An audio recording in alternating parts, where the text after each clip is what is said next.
आज हम इतिहास के एक ऐसे शख्स की कहानी पर नजर डालेंगे जिसका नाम सुनते ही ना जहन में सिर्फ क्रूरता और तबाही की तस्वीरें आती हैं। Adolf Hitler. ये कहानी इस बात की है कि कैसे एक इंसान की नफरत, उसकी सोच पूरी दुनिया पर भारी पड़ गई। तो चलिए समझते हैं इस पूरी कहानी को शुरू से। देखिए, हिटलर का नाम आज भी नफरत और जुल्म का प्रतीक माना जाता है। पर सवाल यह है कि इस कहानी को जानना जरूरी क्यों है? इसलिए ताकि हम ये समझ सकें कि कैसे एक इंसान की कट्टर सोच और नफरत देखते ही देखते पूरे समाज को, पूरी दुनिया को एक भयानक युद्ध की आग में झोंक सकती है। तो सवाल ये है कि ये सब शुरू कहाँ से हुआ? क्या हिटलर हमेशा से ही ऐसा था? नहीं, असल में उसकी कहानी की शुरुआत एक तानाशाह बनने से नहीं, बल्कि एक आर्टिस्ट, एक कलाकार बनने के सपने से होती है। 20 अप्रैल 1889 को ऑस्ट्रिया में पैदा हुए हिटलर का बचपन कुछ खास आसान नहीं था, और जब वियना की मशहूर एकेडमी ऑफ फाइन आर्ट्स ने उसे एक नहीं बल्कि दो बार रिजेक्ट कर दिया, तो ये सिर्फ एक सपने का टूटना नहीं था। असल में इस नाकामी ने उसके अंदर एक गहरा गुस्सा और कड़वाहट भर दी, और यहीं से दुनिया को देखने का उसका नजरिया खतरनाक होने लगा। ये उसकी जिंदगी का एक बहुत बड़ा टर्निंग पॉइंट था। तो देखिए, एक तरफ उसकी ख्वाहिश थी एक मशहूर कलाकार बनने की, और दूसरी तरफ हकीकत, जिसमें उसे सिर्फ नाकामी और रिजेक्शन मिल रहा था। ये जो फासला था ना उसकी ख्वाहिशों और असलियत के बीच, ये सिर्फ एक पर्सनल फेलियर नहीं था। इसी फेलियर ने उसके पूरे सोचने के तरीके को बदल दिया और उसे एक ऐसे रास्ते पर धकेल दिया जो आगे चलकर पूरी दुनिया के लिए तबाही का रास्ता बना। तो चलिए अब कहानी के अगले हिस्से में चलते हैं। ये देखते हैं कि ये नाकाम आर्टिस्ट कैसे राजनीति की सीढ़ियां चढ़ता है और फिर एक क्रूर तानाशाह बन जाता है। तो देखिए, पहला विश्व युद्ध और उसमें जर्मनी की हार हिटलर के लिए ये एक पर्सनल बेइज्जती जैसी थी। और उसने क्या किया? इस हार का सारा इल्जाम यहूदियों और देश के नेताओं पर डाल दिया। बस इसी नफरत को उसने अपनी सियासत की बुनियाद बना लिया और 1920 के दशक में नाजी पार्टी में शामिल होकर सत्ता की तरफ अपना पहला कदम बढ़ा दिया, और फिर 1933 में वो जर्मनी का चांसलर बन गया। पर सवाल ये उठता है कि लोग उसकी बातों में आए कैसे? जवाब था उसकी बोलने की जबरदस्त ताकत। देखिए, उस दौर में जर्मनी बेरोजगारी और हार के अपमान से जूझ रहा था। हिटलर ने लोगों की इसी दुखती रग को पकड़ा और अपने आग उगलते भाषणों से उन्हें एक बेहतर कल का, एक मजबूत जर्मनी का सपना दिखाया। लोग उसकी तरफ खिंचते चले गए, और चांसलर बनते ही उसका असली खेल शुरू हुआ। सबसे पहले उसने लोकतंत्र की हर पहचान को एक एक करके खत्म करना शुरू कर दिया।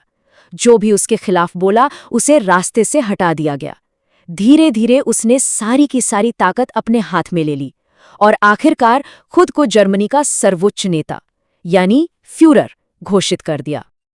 और यहीं से हिटलर के राज का वो सबसे काला और खौफनाक अध्याय शुरू होता है।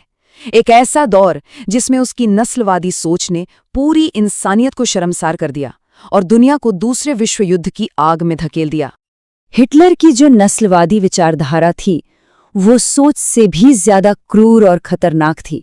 उसने यहूदियों को जर्मनी के हर मुश्किल का जिम्मेदार ठहराया, उन्हें देश का सबसे बड़ा दुश्मन घोषित कर दिया।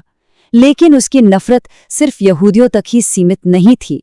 रोमा समुदाय के लोग हों, विकलांग हो या फिर कोई भी जो उसकी सोच से सहमत नहीं था, उन सभी को चुन चुन कर कॉन्सेंट्रेशन कैंप्स यानी मौत के शिविरों में भेज दिया गया। 60 लाख, ये कोई मामूली आंकड़ा नहीं है। हॉलोकॉस्ट के दौरान लगभग 60 लाख यहूदियों को बेरहमी से मार दिया गया। ये इंसानियत के इतिहास का शायद सबसे शर्मनाक और दर्दनाक पन्ना है। एक ऐसा जख्म जिसे कभी भी भुलाया नहीं जा सकता। और फिर साल 1939 में हिटलर ने पोलैंड पर हमला कर दिया और इसी के साथ दूसरे विश्व युद्ध की शुरुआत हो गई। शुरुआती सालों में तो जर्मनी को बहुत कामयाबी मिली, ऐसा लगा कि उसे कोई नहीं रोक सकता। लेकिन फिर ब्रिटेन, सोवियत संघ और अमेरिका जैसी बड़ी ताकतों ने मिलकर उसका मुकाबला किया और 1945 तक आते आते जर्मनी चारों तरफ से घिर चुका था और उसकी हार बिल्कुल साफ नजर आने लगी थी। तो अब हम पहुंचते हैं इस कहानी के आखिरी पड़ाव पर, हिटलर का अंत। लेकिन उसके अंत से भी ज्यादा जरूरी है वो सबक जो ये कहानी आज भी हमें सिखाती है। जब जर्मनी मित्र देशों की सेनाओं से पूरी तरह घिर गया और हिटलर को ये साफ हो गया कि अब बचने का कोई रास्ता नहीं है, तो 30 अप्रैल 1945 को बर्लिन में जमीन के नीचे बने एक बंकर में उसने आत्महत्या कर ली। उसके मरने के कुछ ही दिन बाद जर्मनी ने सरेंडर कर दिया और इसी के साथ यूरोप में 6 साल से चल रहा वो भयानक युद्ध आखिरकार खत्म हुआ। तो आखिर ये कहानी हमें सिखाती क्या है? सबसे पहला और बड़ा सबक कि नफरत और कट्टरता का रास्ता हमेशा हमेशा बर्बादी की तरफ ही जाता है। दूसरा सबक ये है कि किसी एक नेता में अंधी आस्था और झूठा प्रोपेगेंडा किसी भी लोकतंत्र को अंदर से खोखला कर सकता है। और शायद सबसे जरूरी सबक कि किसी भी समाज की सबसे बड़ी ताकत उसकी इंसानियत और एक दूसरे के लिए सम्मान में ही होती है।